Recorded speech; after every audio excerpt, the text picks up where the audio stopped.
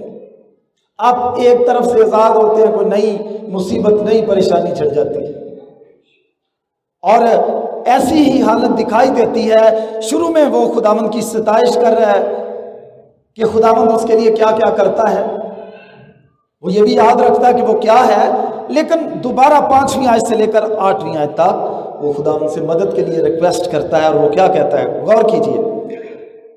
आई खुदावंद आसमानों को झुकाकर उतरा, आसमानों को झुकाकर उतरा, पहाड़ों को छू तो उनसे धुआं उठेगा, बिजली गिराकर उनको परागंदा कर दे, अपने तीर चलाकर उनको शिकस्त दे दे। मेरे अजीजों, इन आयात में वो दुश्मनों की शिकस्त के लिए, दुश्मनों की नाकामी के लिए, उनके परागंदा होने के लिए खुदावंद से दरख्वास्त करता है कि तू आसमान से नीचे उतरा। और वो कहता है कि खुदावंद तू अगर पहाड़ों को छू ही दे तो धुआं उठेगा। जब खुदावंद को सीना पर उठा तो बिजलियां और आवाजें थी, धुआं मेरे अजीजों वहां से उठ रहा था। और वो कह रहा है खुदावंद को कि खुदावंद तू नीचे उतर और मेरे दुश्मनों को जो मेरे खिलाफ सरबस्ता है उनको हलाक कर। तू अगर पहाड़ों को छू ही दे तो धुआं उठेगा, बिजलियां गिराकर उनको परागंदा कर दे, अपने तीर चलाकर उनको शिकस्त दे। वो खुदावंद से इल्तिजा कर रहा है कि जो अभी दुश्मन उसके बाकी हैं, जो जंगें उसको अभी दरपेश हैं, खुदावंद तू मेरी जंग को लड़। मेरे अज़ीज़ों, बिलाशुबा जब हम मसीही ज़िंदगी में आगे बढ़ते हैं, हम एक रूहानी जंग की कैफियत में रहते हैं। हम अपनी जंगें आप कभी नहीं लड़ सकते जब तक खुदावंद हमारी जंग ना लड़े। और जब वो हमारी जंग लड़ता है तो बड़ा प्यारा गीत है, जंग जिन्ना दी लड़दा यहोवा वो जंग कभी नहीं हारते। हर रोज़ मेरे अज़ीज़ों मसीही ज़िंदगी में हमें एक जंग का सामना रहता है। और ये भी याद रखें, हमें खून और गोश्त से कुश्ती नहीं करनी, बल्कि शरारत की उन रूहानी फौजों से करनी है जो आसमानी मुकामों पर है। ये जंग जिस्मानी नहीं है, ये रूहानी जंग है जो खुदा के लोगों को लड़नी है। और खुदावंद से वो दरख्वास्त करता है कि खुदावंद तू मेरी जंग को लड़। और फिर कहता है ऊपर से हाथ बढ़ा, मुझे रिहाई दे और बड़े सलाब यानी परदेसियों के हाथ से छुड़ा, जिनके मुंह से बतालत निकलती है और जिनका दाहिना हाथ झूठ का हाथ है। जहां वो अपने दुश्मनों की शिकस्त के लिए दुआ करता है, अपनी मखलसी और छुटकारे के लिए भी दुआ करता है। वो कहता है मुझे बड़े सलाबों का सामना है। जब जब भी पानियों की बात की गई है, समुद्रों की बात की गई है ख़ास तौर पर बाइबल में, तो इससे मुराद बहुत ज़्यादा मुश्किल मुसीबत की तरफ इशारा है। इसीलिए ज़बूर 18 में है, आपे ऊपरों हाथ वधा के मैनू रब बचावेगा, ओह डूंगे पानी विचों मैनू खिंच ले जावेगा। यहां भी वैसे ही अल्फाज है, मुझे रिहाई दे और बड़े सलाब यानी परदेसियों के हाथ से छुड़ा। और फिर बताता है कि वो उसके दुश्मन कैसे, उनके मुंह से बतालत निकलती है, उनका दाहिना हाथ झूठ का हाथ है। इसलिए 5वीं आयत से लेकर 8वीं आयत तक वो खुदावंद से दुश्मनों से रिहाई और मखलसी के लिए क्या कर रहा है, दुआ कर रहा है। 9वीं आयत से लेकर खास तौर पर जो 11वीं आयत का हिस्सा है, इसमें वो खुदावंद की सताइश भी करता है और खुदावंद से मदद के लिए भी रिक्वेस्ट करता है कि खुदावंद उसकी मदद करे। और खुदावंद की सताइश करते हुए वो कहता है, आए खुदा मैं तेरे लिए नया गीत गाऊंगा, मैं तेरे लिए नया गीत गाऊंगा, क्योंकि खुदावंद ने उसे क्या बख्शी है, फतह बख्शी। खुदावंद उसे उसके हाथों को जंग लड़ना सिखाता है, खुदावंद उसके लोगों को उसके ताबे करता है। उसे फतह से बढ़कर गलबा देता है। इसलिए वो क्या कहता है, मैं तेरे लिए एक नया गीत गाऊंगा। मेरे अजीजों, नया गीत किस चीज का इजहार है? ये उसकी खुदा के लिए मोहब्बत का इजहार है। कभी कभार हमारे पास कुछ चीजें होती हैं तोहफा देने के लिए, शायद वो पुरानी होती हैं और हम कहते हैं नहीं, या मिसाल के तौर पर कोई सूट पड़ा हुआ है, बाज़ औक़ात सूट मिलते हैं, हम किसी से मिलते हैं आगे दे देते हैं, लेकिन जिनके साथ कुछ ख़ास मोहब्बत होती है, नहीं इसके लिए मैं अच्छा सूट लूँगा, या कोई अच्छा तोहफा मैं इस भाई के लिए, इस बहन के लिए, इस अजीज़ के लिए, इस दोस्त के लिए ख़रीदूँगा।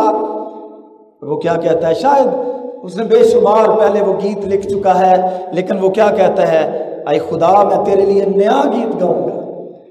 उसका दिल शुक्रगुजारी से भरा हुआ है। पुरानी चीज मैं खुदा के तख्त पर बतौर शुक्रगुजारी नहीं गुजरानूंगा, एक नया गीत खुदावंद का कि हजूर गाऊंगा। और वो ये भी कहता है कि मैं दस्तार वाली बरबत पर तेरी मदा सराई करूंगा। उसका दिल शुक्रगुजारी से भरा हुआ है, वो खुदा उनकी सताइश कर रहा है।